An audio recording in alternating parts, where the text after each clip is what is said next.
Hello viewers, welcome to the new video. Today I am going to explain a poem and the name of the poem is The Song of Freedom. This poem is from class 8's Oxford Pathways book. It is of unit 3 section 3. In this poem, the poet celebrates India's independence from the long and oppressive British rule. तो ये poem में ये बताते हैं poet जो है वो ये है कि इंडिया की जो इंडिपेंडेंस मिलने के बाद कैसे एंजॉयमेंट करनी चाहिए। और इस पोएम में यही हाईलाइट किया जाता है कि एक न्यू एरा शुरू हो गया। इंडिया का जो फ्रीडम मिलने के बाद एक न्यू इंडिया बन गई एंड उसके बाद में जो भी सेलिब्रेशन के बारे में होना है वो सेलिब्रेशन के बारे में इस पोएम में बता रहे हैं। So let us get into the poem. This is the hour of song and dance for blissful freedom is ours at last. Poet कह रहे हैं कि अब ये जो टाइम है फ्रीडम मिलने के बाद का, अभी जो टाइम है ये टाइम है अभी सॉन्ग एंड डांस करने का, गाना गाने का टाइम है, क्योंकि लास्ट में at last we got the freedom, हमें फ्रीडम मिल गया, इसलिए हमें अभी खुशियाँ मनाना चाहिए। Gone are those days of caste born pride, gone is the foreigners might, gone is passive subservience not to be republished, gone is the tricksters sway. तो पोएट कह रहे हैं पुराने टाइम के जो सिस्टम्स है वो सिस्टम सब खत्म हो गया।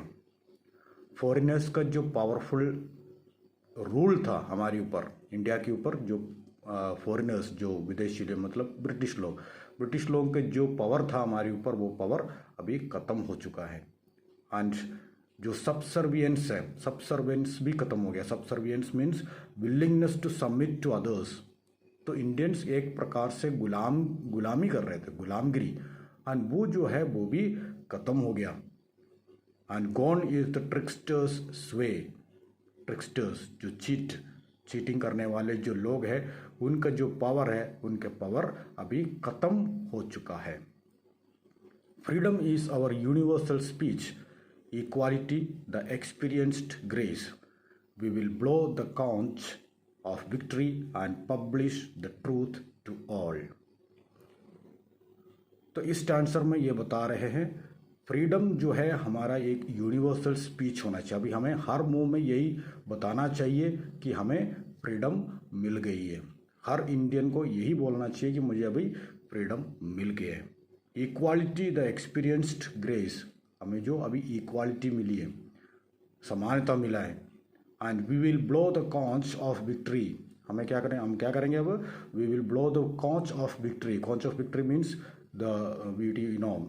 Conch means it's a sea shell, जो बजाई जाती है, जो फूकते हैं तो उसके अंदर आवाज़ आती है। मंदिर वगैरह में ये जो कॉन्च बजाई जाती है जिसमें से आवाज़ आती है, सी शेल होता है जिसको शंख कहते हैं।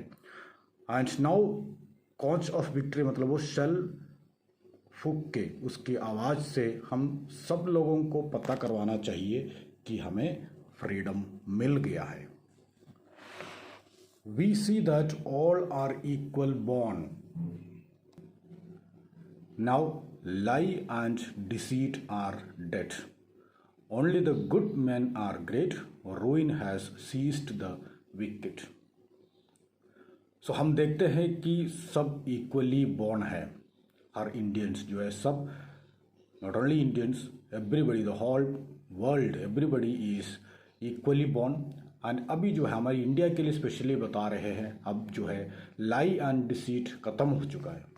लाई एंड डिसीट मीन्स जो डिसऑनेस्टी का जो सिस्टम था, या जो झूठ बोल के और जो भी हमें मतलब किसी न किसी प्रकार से परेशान करते रहे ये जो ब्रिटिश लोगों ने, एंड वो जो सिस्टम है अभी ख़त्म हो गया है।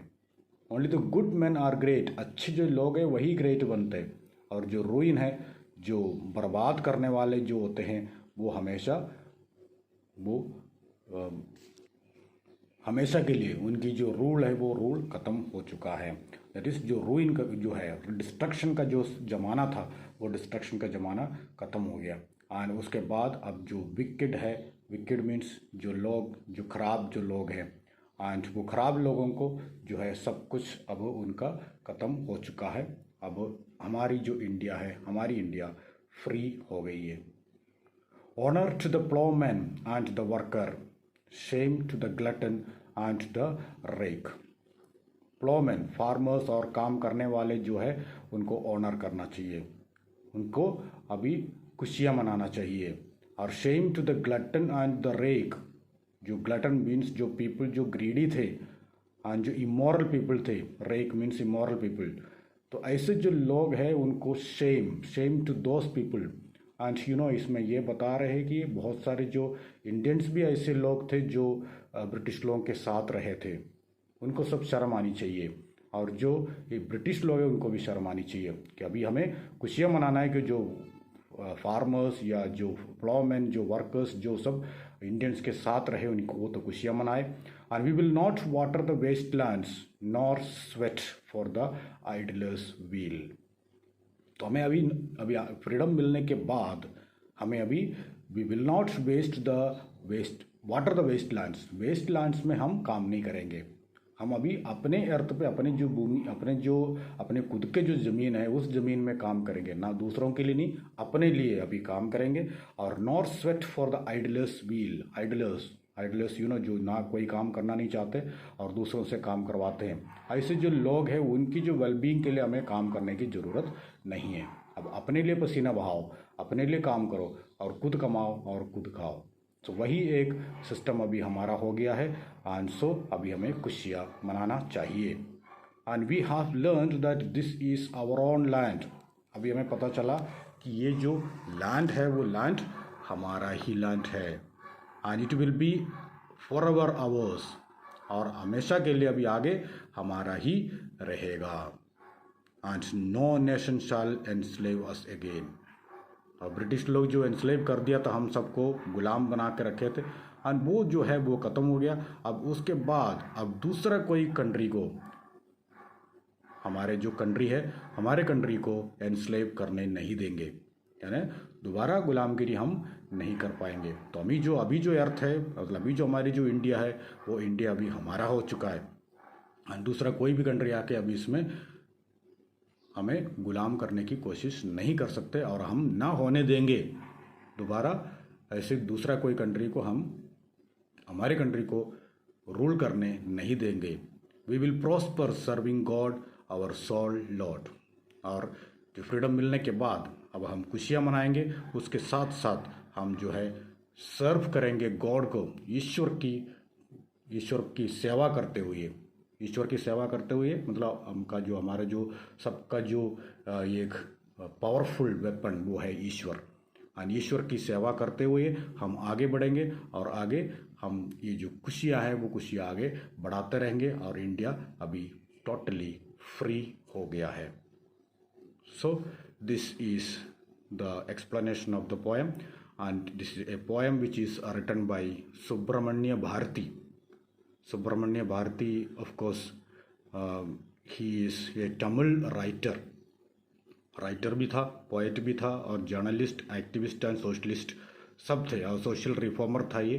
एंड ऐसे एक आदमी था जो तमिलनाडु से है, एंड उसने अपनी जो पोएम्स जो है पोएम्स में बहुत एक्सलेंस प्राप्त करने वाला एक व्यक्ति था ये, and very famous person from Tamil literature.